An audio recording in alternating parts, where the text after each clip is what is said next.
Vamos a analizar el tema de Cuba, lo que está sucediendo en la isla con estas manifestaciones de las cuales ya le dimos cuenta aquí en el programa, y para ello me da mucho gusto saludar a nuestra analista internacional, a Lila Abed, quien está con nosotros. Lila, muy buenos días. Mario, muy buenos días, como siempre un gusto estar contigo. Y también le agradezco mucho al ex embajador de México en Cuba, Ricardo Pascoe, quien está también con nosotros para analizar esta situación. Gracias, Ricardo. Buenos días. Buenos días, Mario. Pues empiezo contigo, Ricardo. ¿Qué opinas de las manifestaciones que se registraron desde el fin de semana pasado en Cuba? Y no sé si valga la pena poner la pregunta sobre la mesa, si es el principio del final del régimen comunista y castrista en Cuba. Bueno, yo creo que es difícil responder categóricamente a tu pregunta, pero lo que es cierto es que no habíamos visto manifestaciones de este orden en muchísimo tiempo, por lo menos desde el 94, con el maleconazo. No se había visto una manifestación de descontento tan grande. El anterior fue en el 80 con el Marielazo. Entonces, lo que me parece que se está expresando hoy, y para mí es muy importante reiterarlo, es una manifestación auténtica, real, de descontento en el seno de la sociedad cubana. ¿Cuál es el alcance? Si son mayoría o minoría, me parece que es imposible saber. Pero las manifestaciones que tienen múltiples orígenes como esta, es decir, el crecimiento de la pandemia por un lado, la crisis económica por el otro lado, los apagones. Hay que decir que todos estos movimientos, los anteriores y el actual, se dan en el contexto del calor del verano, y el verano también es terrible y es una cosa que afecta también el estado de ánimo de una sociedad, sintiendo que están indefensos frente a la naturaleza. Y los gritos de libertad, es decir, un reclamo político en una sociedad donde una canción, Patria y Vida, es la gran consigna contraria a patria o muerte del castrismo. Entonces, yo creo que debemos establecer de entrada que son expresiones auténticas de una sociedad con muchas frustraciones, con muchas carencias, y que está buscando nuevas soluciones. Frente a ello, el gobierno estaría reaccionando de la manera más tradicional posible, es decir, acusando a la intervención de Estados Unidos, es culpa del bloqueo, pero yo creo que este posicionamiento del presidente Díaz-Canel de querer echar la culpa a fuerzas externas, sí, y no asumir que es necesario hacer cambios internos, me parece que cae en oídos sordos ante la crisis y la creciente depauperización de la sociedad cubana, Mario. Sí. Lila, el caso de Estados Unidos y esta asfixia económica que acusa el presidente cubano Miguel Díaz-Canel, que como dice, veamos el asunto que tiene que ver con los Estados Unidos, y ya se pronunció también el gobierno de Estados Unidos. ¿Qué opinas de esta? ¿Hay intervención o no? Y efectivamente, pues en algún momento se levantará este embargo comercial y la asfixia económica que acusa el presidente cubano. Mira, Mario, para empezar, yo diría que el tema de Cuba para Estados Unidos es una cuestión más de política interior que de política exterior. El gobierno de Joe Biden ha mantenido la línea dura de su antecesor Donald Trump en cuanto al embargo, las restricciones de viaje a la isla, y es un momento interesante porque tanto los republicanos como los demócratas, por lo general, están adoptando una misma línea en lo que se debe de hacer en cuanto al gobierno cubano. El secretario de Estado, Anthony Blinken, el día de ayer dijo que fue un error garrafal por parte del gobierno de Díaz-Canel de decir que es culpa de Estados Unidos.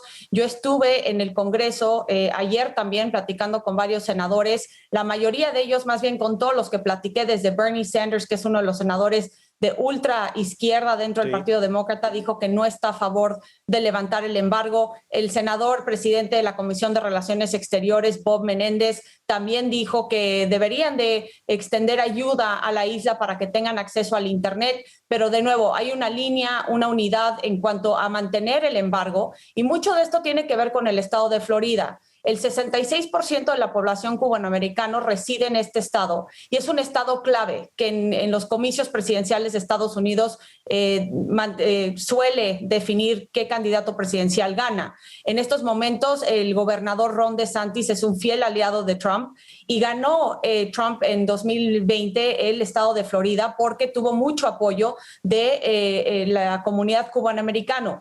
En este momento, los cubanoamericanos en su mayoría están a favor de la continuación del embargo y en contra de la flexibilización de las restricciones hacia la isla. Por eso vemos protestas en el estado de Florida, pero mucho es solidarizándose con el esfuerzo, con la lucha, el grito de la libertad con los cubanos y en contra del gobierno de Díaz-Canel. Me parece que el gobierno de Joe Biden y la Casa Blanca tienen un entendido de que si en estos momentos llegaran a levantar el embargo, pues solo ayudarían al régimen de Díaz-Canel. Ahora, el embargo tendría que ser levantado por el Congreso, lo cual es altamente improbable que ocurra, particularmente por este apoyo de los republicanos y que ahora se suman los demócratas. Y el comunicado que publicó la Casa Blanca esta semana, de nuevo, se solidariza con el esfuerzo de los cubanos en la isla y también califica al gobierno de Díaz-Canel como un régimen autoritario. Yo no creo que vaya a cambiar la política de Estados Unidos hacia Cuba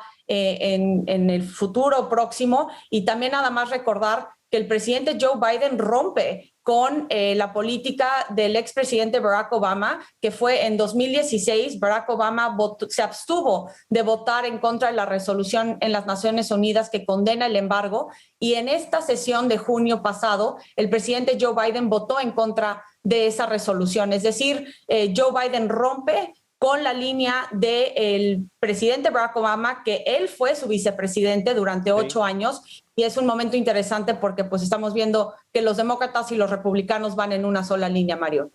Embajador, ¿deben o no intervenir países como Estados Unidos, el caso de la Unión Europea, que también se han pronunciado respecto de la situación de Cuba? Y en México el presidente López Obrador ha dicho que no va a intervenir y que pues lo que pedía es que se arregle de la forma más pacífica posible el conflicto allá en Cuba.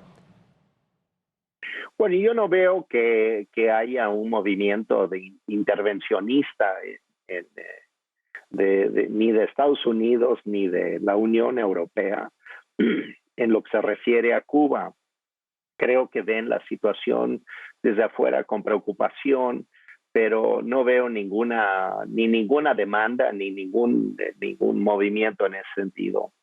Lo que sí me parece importante, y agregaría al comentario sobre el posicionamiento de Estados Unidos, es que me parece que la diferencia entre Obama y Biden es que Obama y Raúl habían llegado a un buen acuerdo. Incluso en el contexto del acuerdo sobre el tratado transpacífico que se estaba negociando en esa misma época entre Estados Unidos, incluso México y otros países asiáticos, un gran tratado de libre comercio. Los vietnamitas, muy interesados en el asunto y que tienen un peso político importante en Cuba, habían convencido a Raúl que era conveniente el acuerdo con Washington. Y Raúl aceptó el acuerdo y aceptó una serie de condiciones que iban a implicar eventualmente un proceso de apertura, en primer lugar económica y en segundo lugar política, un poco más a largo plazo, pero estaba pactado.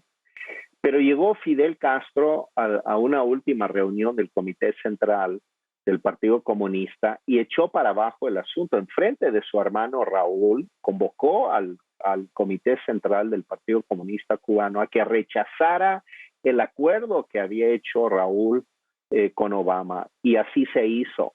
Y por lo tanto se desmontó completamente la dinámica de acuerdo entre Cuba y Estados Unidos que había pactado Obama con Raúl.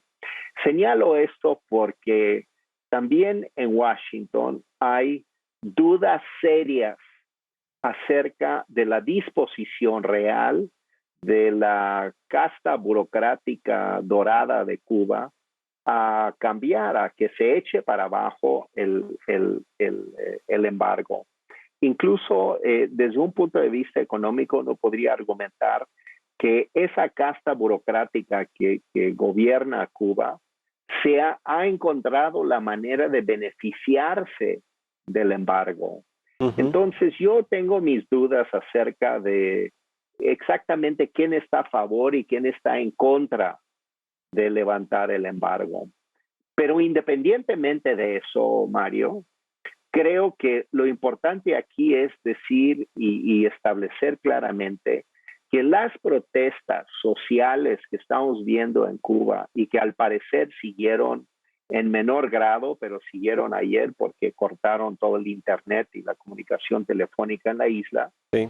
Es una expresión auténtica de descontento del pueblo cubano. Esto no es una cosa importada de afuera. Hay un periódico día de hoy que está hablando de cómo está importado desde afuera toda la protesta. Esto es no querer ver la realidad de la miseria y la pauperización del pueblo cubano. Esto es equivocarse en el análisis. Y el presidente Díaz-Canel, en vez de acusar a Estados Unidos y el bloqueo del problema, debiera sentarse en una mesa de diálogo con los manifestantes, como de alguna manera lo hacía Fidel, a su manera, pero lo hacía Fidel. Pero Díaz-Canel no tiene ni la legitimidad, ni tiene la sagacidad política, y creo que incluso está mostrando que no tiene el arrojo, de poder salir y enfrentar una crisis social y política de esta magnitud. Entonces, creo que Cuba está en una encrucijada muy seria.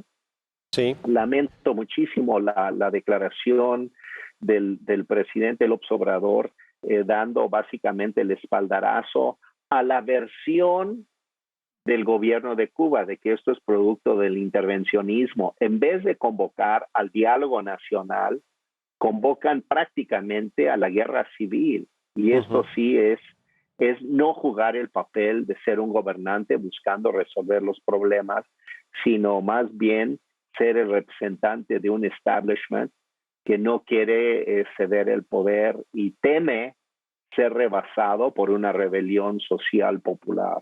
Sí.